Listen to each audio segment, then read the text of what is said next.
Hey, what's ready? Welcome back to News Toast, and this week has been kind of filled with twists and turns. It was just a few days back when Nintendo fans were celebrating some big-time announcements for early February, which, I think we're still going to get a lot of that, but maybe not necessarily in the format that fans were originally hoping for. Yeah, we got some more news today that Nintendo fans are not necessarily going to like, but stay tuned because I'm going to tell you why this is still perfectly fine and still more than exciting. Now, we're also going to talk about Xbox and some of the troubles that they'll face as they head into next generation, though I do think that this is a sign that they are going to want to be the first next generation console on the market. First, though, I do want to thank my supporters on Patreon and on YouTube memberships.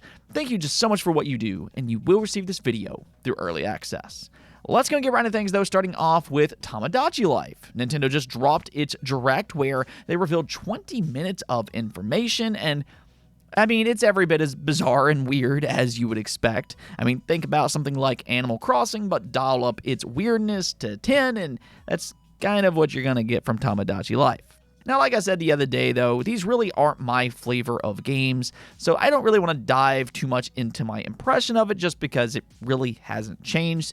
I'm still not interested, but what I will say is that there's two things that everybody seems to be talking about post-Direct, and one of those is a controversy of, we'll just say, that Nintendo inserted modern audience type of virtues into it when it comes to its genders and relationships, and there's two sides of that coin. Some people love it and they're going to celebrate it, and then some people are going to hate it and they're going to boycott it. So I'll leave that situation to each individual, and ultimately we'll see if it impacts its sales numbers later on down the road. Now, the other thing that everybody's talking about is, of course, its release date, which will now be for April 16th. So there you go. The long wait is finally almost over for you Tomodachi fans out there.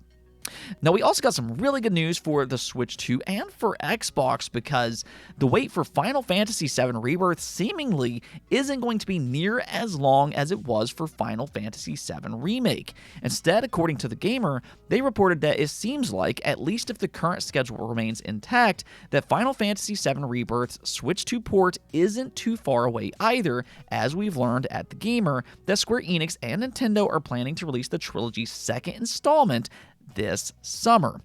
But we'll see if all of this actually holds true.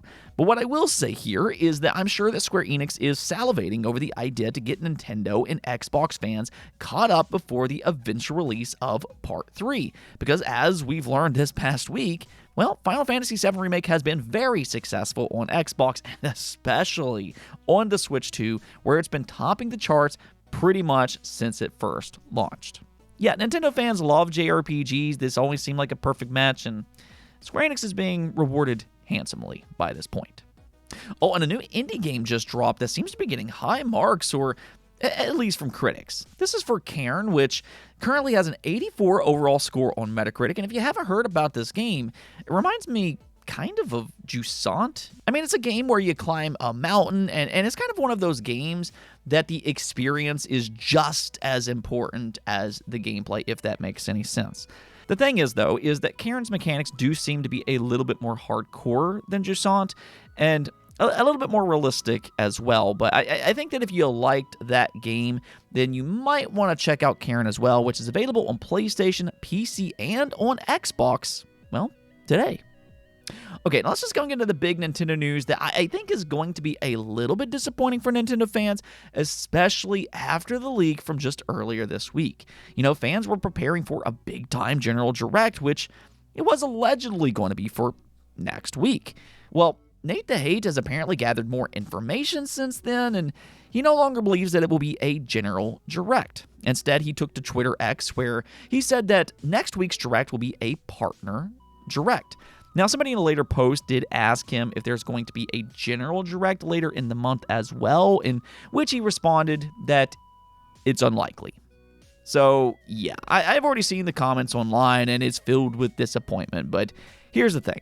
I think Nintendo has kind of gotten their fans used to the idea that their first-party games are pretty much the only thing of great importance because, Nintendo fans just aren't used to the idea that big third-party games can actually run on Nintendo hardware. However, this generation is completely unlike anything that we've seen for pretty much the last 30 years from them. For the first time, pretty much since the GameCube era, Nintendo is in a position where a lot of these big AAA third-party games can actually run on their hardware without these massive sacrifices, to the point that you get the potato quality mode. So a partner direct for the Switch 2 actually has a ton of potential when you start to think about it, and I'm just going to go ahead and list off a few games to kind of make my point. So we've been hearing about games like ReFantazio, Expedition 33, more Yakuza games, and also more Resident Evil remakes. And if all of those actually show up at this alleged partner direct, I mean, I think those alone will make this showcase very hype. But there's a lot more potential than just that. I mean, think about something like Duskbloods as one such example. That is technically a partner game developed by From Software. And their reputation is so prestigious to this point that a lot of gamers that don't typically buy Nintendo hardware will go out and buy the Switch 2 for that game alone. So that could be a potential reveal at this partner showcase. And we've also been hearing about Bloober Team's Switch 2 exclusive as well. They've teased this project a number of different times. Some people believe that it's actually a Nintendo-related IP based on their wordage, maybe possibly Metroid. But Bloober Team has increased their reputation these past few years with games like Silent Hill 2 Remake and the recent Chronos: The New Dawn. So that could be another cool announcement for Nintendo, and both of those will actually be Switch 2 exclusive titles. So again, this idea that a partner direct isn't exciting, I just don't agree with. I think it'll be the first real direct where we start to see what the Switch 2 is truly capable of. And also, there's a chance that we're going to see some more third-party exclusives that you typically wouldn't expect on a Nintendo console. So, in my opinion, let's get that hype train moving again, because I think a lot of people are going to come away pleasantly surprised. I mean, we've even been hearing about games like Metal Gear Solid 3 and Silent Hill 2. Apparently, Konami has been testing those games out, so those could potentially be there. So, again, I just think that this showcase is going to be more than worth tuning in for you Nintendo fans out there. Now, one last thing before we go, though, because Xbox had, I'd say, a pretty rough day yesterday. And, well, honestly, I should just say Microsoft in this case.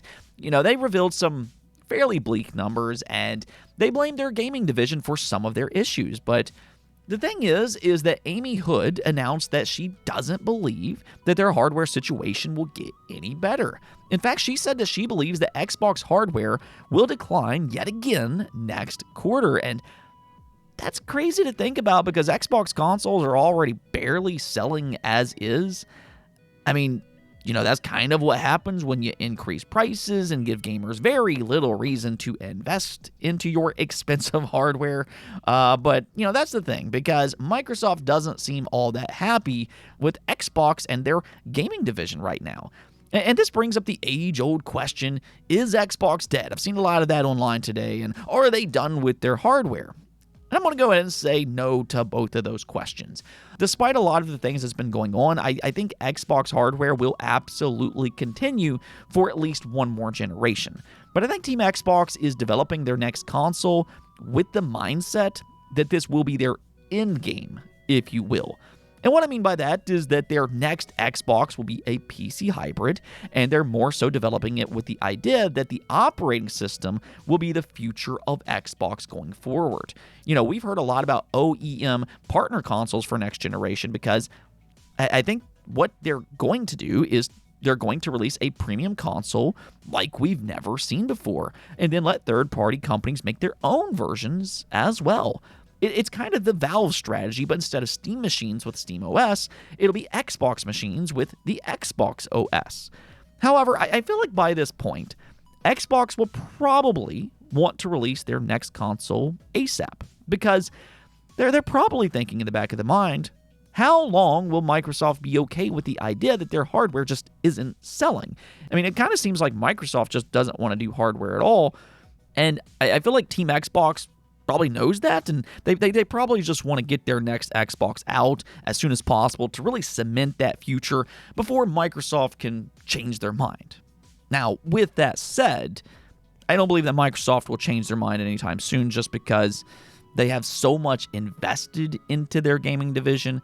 I think they are willing to let Xbox do this, but yeah, Xbox is definitely in a weird place, which frankly, I blame Microsoft's upper management on. If you haven't noticed, Phil Spencer does not do a lot of interviews anymore. I might actually make a video about that in the future, but I think there's a reason for that. And I don't think it's necessarily because Phil Spencer doesn't have things to say and to reveal like he used to. I'll just leave it at that, but let me know what you all think about this situation and the decline of Xbox hardware.